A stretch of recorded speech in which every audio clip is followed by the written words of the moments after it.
Hello again, everyone. Welcome to Washington Gun Law TV. I'm Washington Gun Law President William Kirk. Thanks for joining us. Now, listen, I know when most of you tune in for a video here on Washington Gun Law, you're expecting to go through a relatively infuriating and miserable experience. And I recognize oftentimes when you're done watching the video, you're really nothing more than just completely pissed off. Today's going to be a little different. Because in case you did not realize, the Second Amendment has had a really good last 7 days. I mean, a really good last 7 days. And so what we're going to do is we're going to go through and we're going to highlight some of the good things so that maybe when you're done with this video, you won't be as infuriated as you normally are. So today, let's spend a few minutes and let's talk about gun control's very bad week.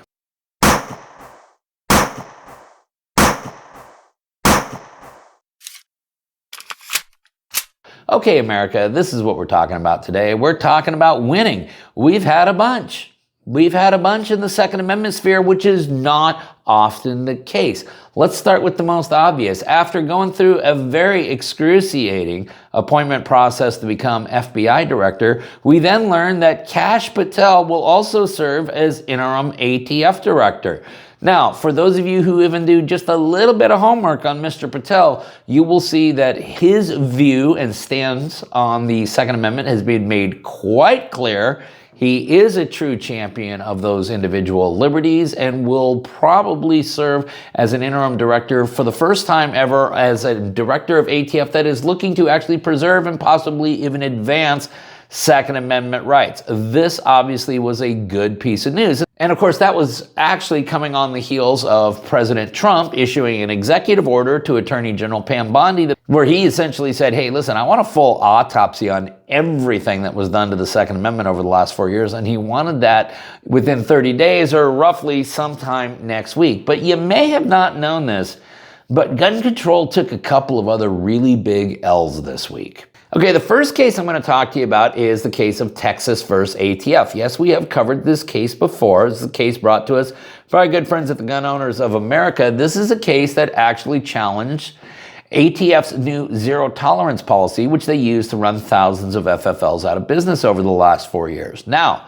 the trial court had already enjoined the law temporarily, awaiting outcome on argument on the merits. Along comes President Trump's executive order to Attorney General Bondi. And so what the United States government thought would be the best thing to do is just hit a big old pause button. Let's see what shakes out with that.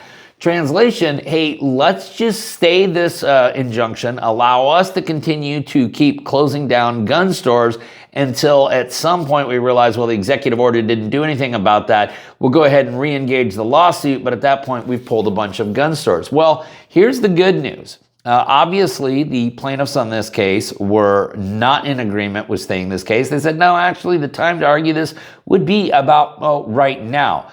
And the court has ruled the following.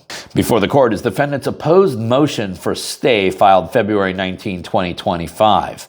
Having reviewed the arguments, applicable case law, and underlying facts, the court denies defendant's motion. So what does this mean?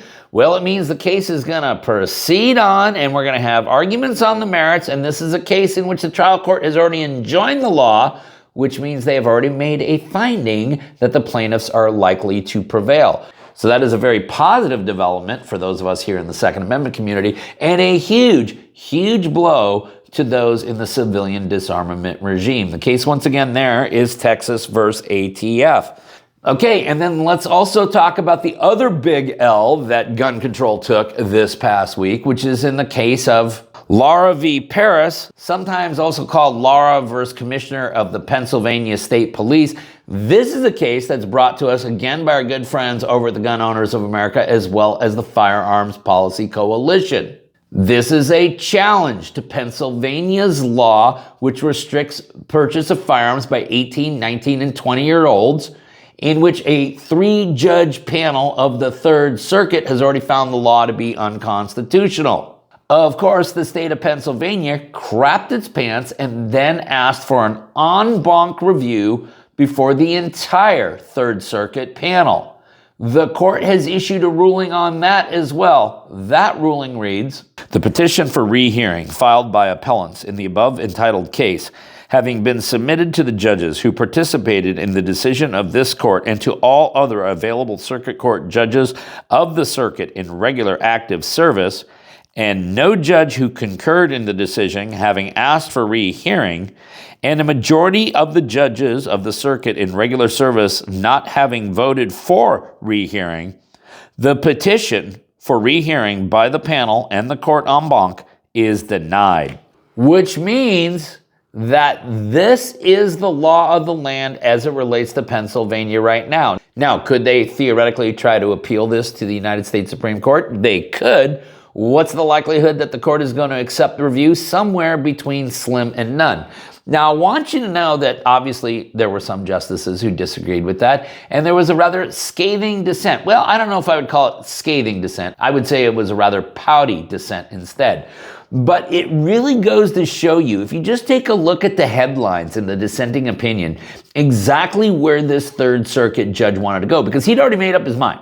He'd absolutely already made up his mind that this case needed to be flipped, because the arguments of this particular judge, Judge Krause, can be outlined as follows. En banc consideration is necessary to correct the panel majority's mistaken interpretation of founding era evidence.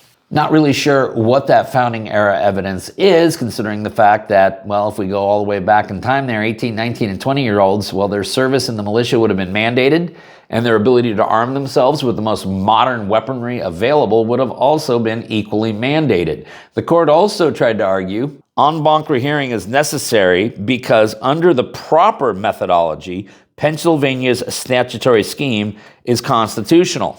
And if you read that proper methodology, what it really is they're trying to inject the two-part balancing test that Bruin told us to get rid of a couple of years ago.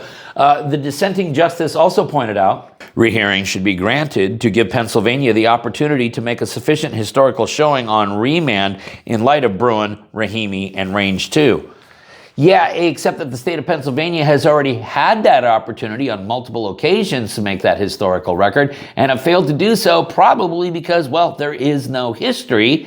And then the dissenting justice also pointed out, without rehearing, the majority's approach will leave states powerless to address one of society's most pressing social concerns. Clearly a judge who does not understand the Bruin test, because as we know, the pressing nature of societal concerns is not part of the equation anymore. It is a much more simplified equation.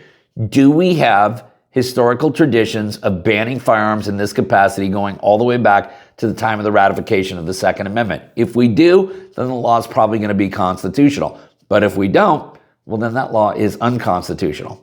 So America, I get that a lot of times all I really do is talk about all the terrible and miserable things that are going on. But the Second Amendment has had a really, really good week. And if we keep our fingers crossed, we may even have a better week on Monday, because let us remember that Snope v. Brown, the Maryland assault weapon ban case, as well as Ocean State Tactical versus Rhode Island, the magazine ban case, are before the United States Supreme Court again for conference, as we have kind of already predicted. We think that if these cases were going to be denied, that denial would have already occurred. Okay, listen, we're going to go ahead and link up everything we relied upon in making this video down below so that you can geek out on it for yourself.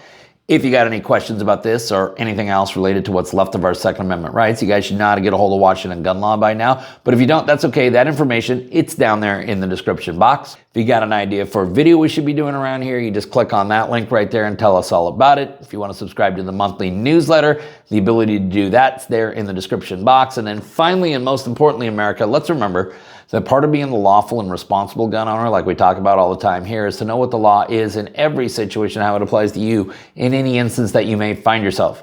Until next time, thanks for watching and stay safe.